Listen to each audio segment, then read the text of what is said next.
so weird. They smell. They had music underwater.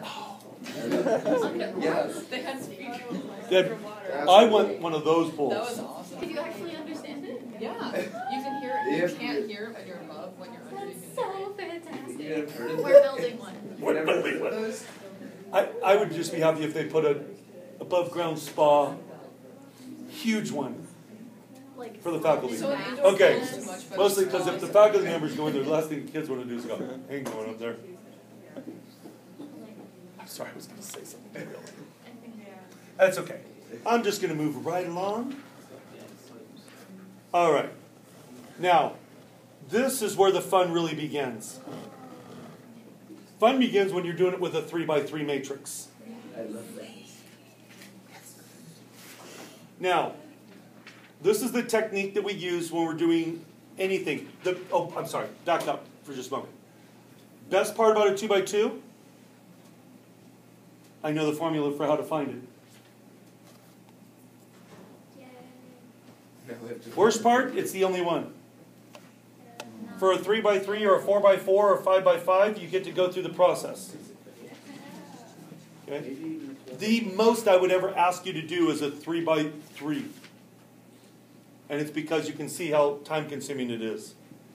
You have to put this in reduced row echelon form, and the only way that it has an inverse is if you end up with the identity here. If this is not the identity,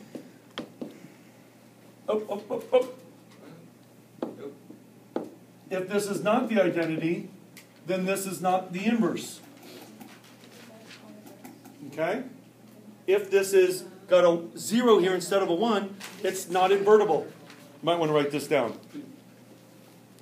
If there is no inverse, we have a name for it.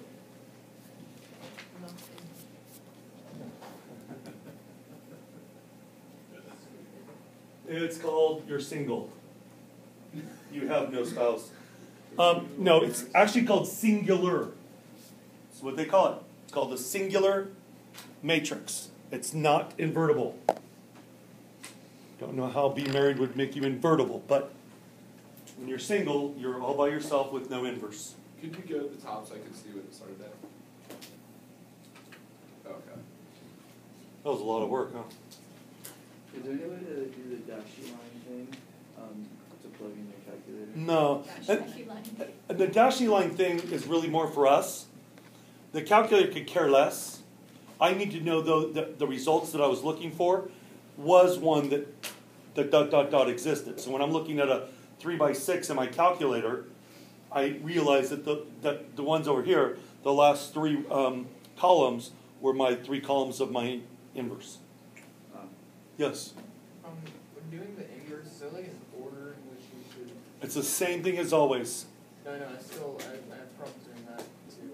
You mean doing row echelon form or reduced? Reduced row echelon. Okay, then that's a whole separate issue, and then Yeah. we need to get together. Perfect. Yeah, because otherwise, no, it's the exact same thing. I want to have a leading 1 here. I make these 2 things 0. I'm not going to walk through this. I'll send this to you. You don't need to write this all down, okay? This is more for your enjoyment. I now have, this is locked in, so I need to get a 1 in one of those 2 spots. Neither one is a great option, but the second one is a better option. Agreed? I'm going to get quarters here, nothing I can do about it.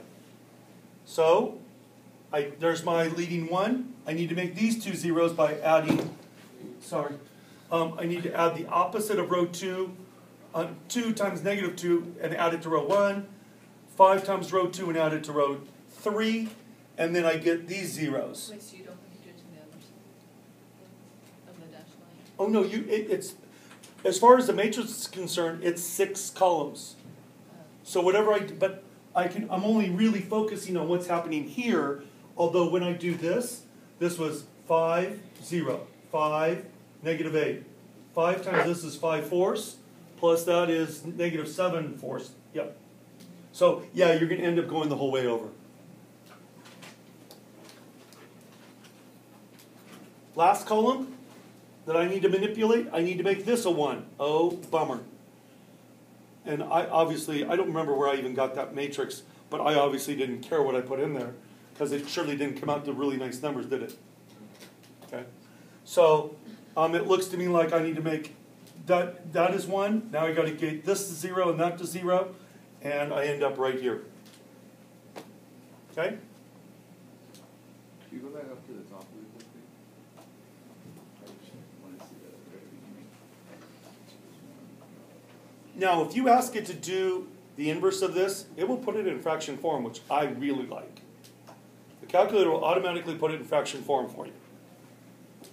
Okay? Instead of decimal? Decimal approximations.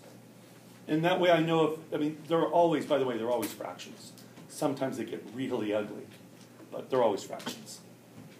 So how do you know when a matrix is singular? There's no identity. That's right. When you do not get the identity matrix, there's another little thing you can always find out. What would we say about a 2 by 2? How would we know when a 2 by 2 does not have an inverse? How do we know when a 2 by 2 does not have an inverse?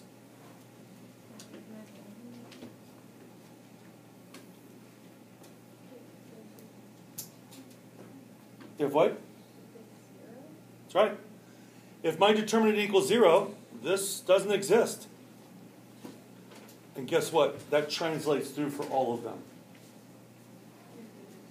If the determinant is 0, there is no inverse.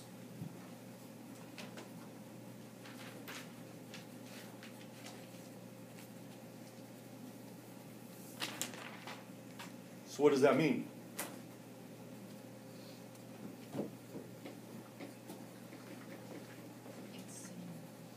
Yeah, it would mean a singular, but I think when at least we would hope it would imply that if there is a determinant, that there is an inverse. Okay? All right. Okay. Open your books up to page 547.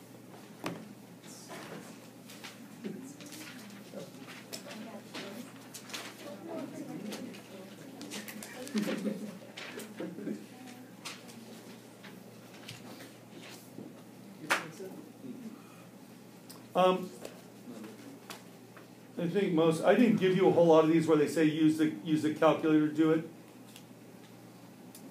Just because I figure if you do 1 or 2, that's all you really need to do, right?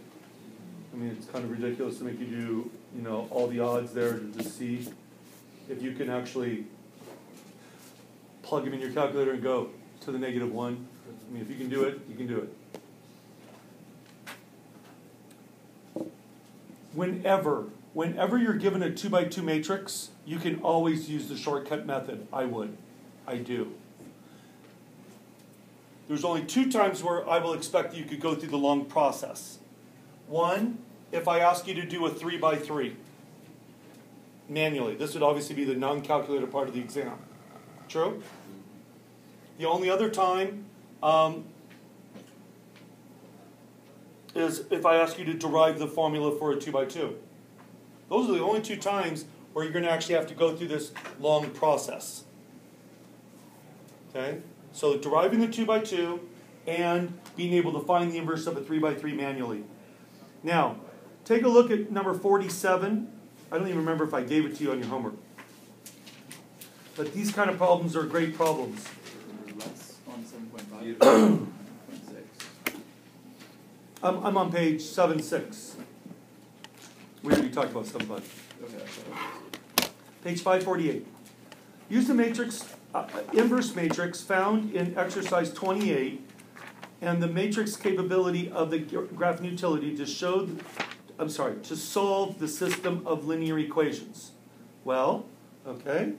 So if I'm doing number 47, I could go back to number 28 and see that what they gave me was a what? What kind of matrix is 28? 4 by 4. A 4 by 4. And if you look, what they're telling me is that all those numbers there make sense with this particular matrix. What do we call number 28? We talked about it already.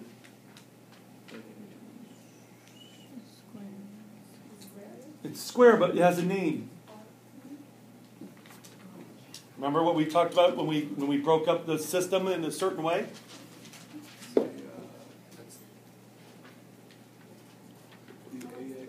It's matrix A.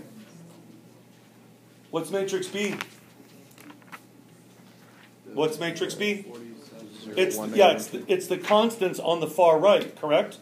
What's matrix X? What would it be in this case? That's right. X1, X2, X3, X4. So what they gave me that we're looking at was actually matrix A. So what did they ask me to find? On number 28, they said find the what? Find the inverse. What can I do with the inverse to find the answer? Multiply it by B. Are they telling you after this 28 is the inverse matrix? No. No, it's the same. Given that matrix, you should be able to find its inverse. If you did number 28, you would have the inverse, therefore you should do, I don't know why, I thought that was kind of weird, why they made it an even problem, because a lot of people don't assign evens, excuse me, and then you can't even check your answer in the back of the book to see that you got the right answer. I know, it was weird. It just kind of cracked me up when I saw it. I don't think I even assigned it, and that could be why. If they would have had it be 27, then it makes sense. Then I give 27, then I give 47, and it really, 47 would be very simple, wouldn't it? Because somewhere in your calculator you would still have the, oh, or you still did it right here. I mean, you would still have the inverse someplace. You know, you'd be able to go up and find your inverse. True?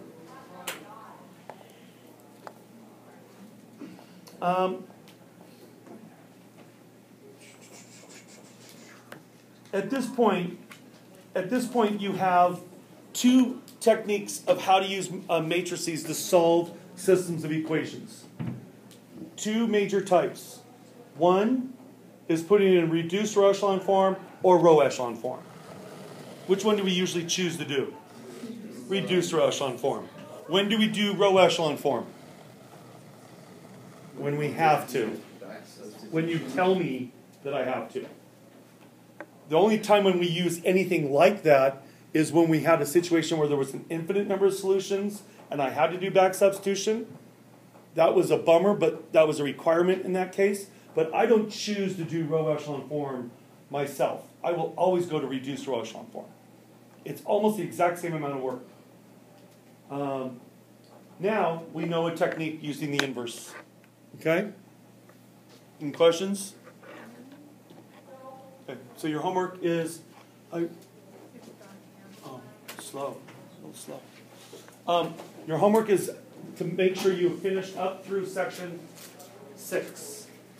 Up through section 6. Your test will be, it's next, I don't know if we're going to make it by the end of the week next week, but that's my goal, is to the end of the week next week sometime. Okay? So we'll kind of play it by ear, but after section 6, we only have 2 sections.